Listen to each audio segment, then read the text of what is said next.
Magandang araw sa inyo mga komandos. So ito na nga kasi ang daming nagre-request.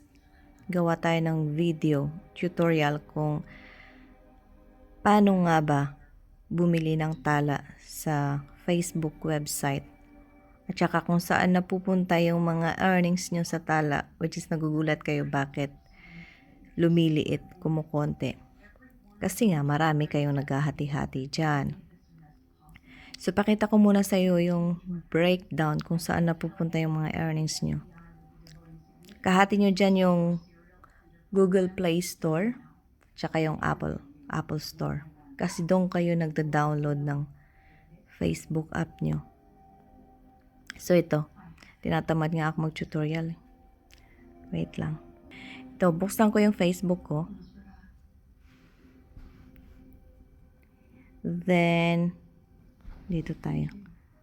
Punta tayo dito sa professional dashboard. Punta tayo sa monetization. Tsaka sa transaction. Nakikita nyo to? Yung pagkakaiba niya. Magkahiwalay yung Facebook stars. Ito ay galing sa website. At saka mayroon ditong Facebook stars na galing sa mobile. So, ito. So, mas malaki talaga pag galing sa mobile kasi doon niya kadalasan nagsisend ng tala, di ba? So, dito sa web, maliit lang. Kasi bihira lang yung nagsisend doon sa website kasi hindi nga natin alam na ganun pala. Mas mura mura doon bumili ng tala. Tsaka mas nag-earn ka kasi wala kang kahati doon. So, tingnan nyo. Buksan natin tong Facebook. Asan na ba yung bayad na? Here. Eto. Facebook Stars Web. Ito ay galing sa website. So, ang kahati mo lang dito ay yung Facebook. So, meron silang minimal fee, which is 0.03. Pero pagdating dito sa mobile, tingnan nyo, di ba ang laki nito? 29.53. Pero mas malaki pa pala yan, kaya lang ang daming kaltas. So, ang total na na-receive mo na stars is worth 53.83.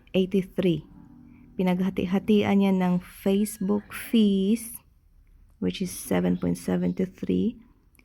Ang Google, binayaran mo rin sila. Tsaka yung Apple fee, malaki-laki din.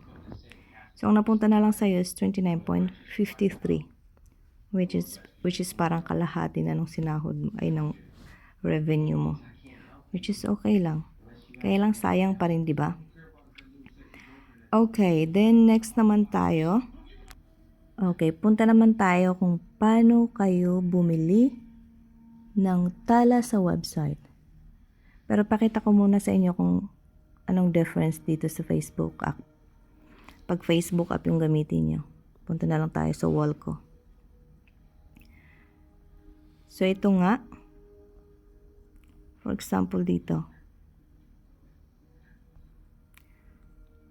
Mag-send ako ng tala sa sarili ko. Hindi naman pala ako mag-send. Wait. Here. Bibili tayo, kunyari.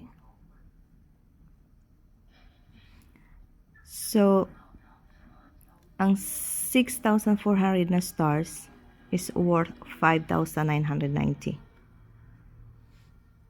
Mahal-mahal din. Ang 3,000 naman ay 2,990. Pero dun sa website, pag dun ka bumili, mas mura dun ng konti. Pag bulk ka bumili ng stars, yung pagmaramihan. So, punta tayo dun.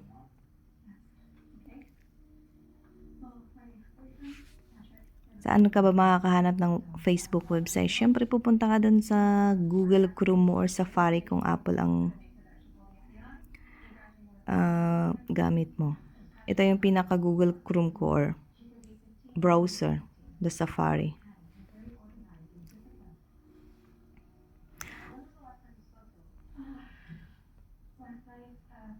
Wait lang. Cut muna natin. Doon tayo sa isa kong phone. Wait.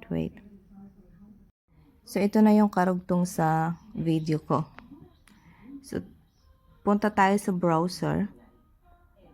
Which is kung gumagamit ka ng Android phone, may Google Chrome kayo na gamitin mo. Ako, andito yung browser ko. Itong bilog. Santayin nyo lang kasi hinahanap ko. Akala ko may Google Chrome ako eh. Wala pala. So yun, open mo yung browser mo. Tapos punta ka dun sa mag-type ka ng URL which is of course, the facebook.com.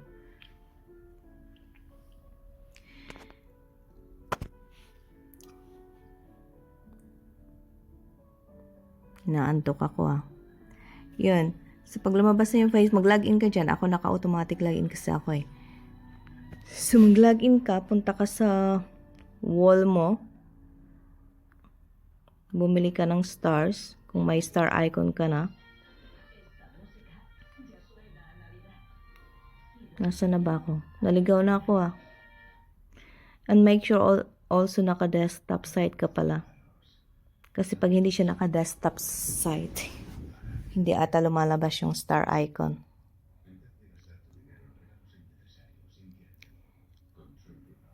So yun, wait.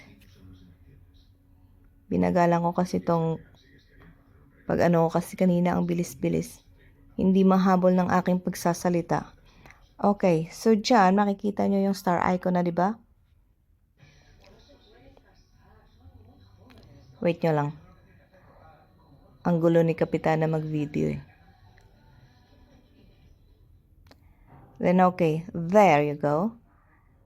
So click nyo yung star icon, dyan kayo bumili kasi mas mura dyan. Tingnan nyo yung 25 stars, $30 lang. Mas maraming stars kang bibilhin, mas makakatipid ka kasi mas mura. Yung 890 stars, tingnan nyo, 9.99 lang. Which is times nyo yung 9.99. I think like $57 ay peso na ata ngayon. 9.99 times 57, it's like 569 lang. 890 stars na yan. Tsaka kung 9,200 stars ang bilhin mo, magkano lang? $99.99. Mas mura. Nasa 5,699 lang. So, diba ang laki nang na-save? So, dyan mo na lang ilagay yung information mo. Lagay mo yung cards mo kung gusto mo bumili ng cards or I don't think kaya ng GCash dyan. Hindi ko pa na-try. Card kasi yung gamit ko. Kaya dito na lang kayo bumili ng tala at maghagis para makatulong na rin sa mga content creator at saka makasave ka. So, may pa-bonus si Kapitana. Pumunta ako sa wall ko, sa wall ko, at naghanap tayo ng hahagisan ng tala, which is this girl. And she is so lucky.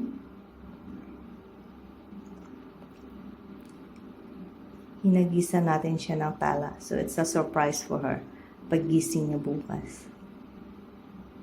Congratulations sa'yo, Sissy Love. There you go. Rock and roll. So, ganun lang Sissy. Ganun lang mga commandos. Madali lang.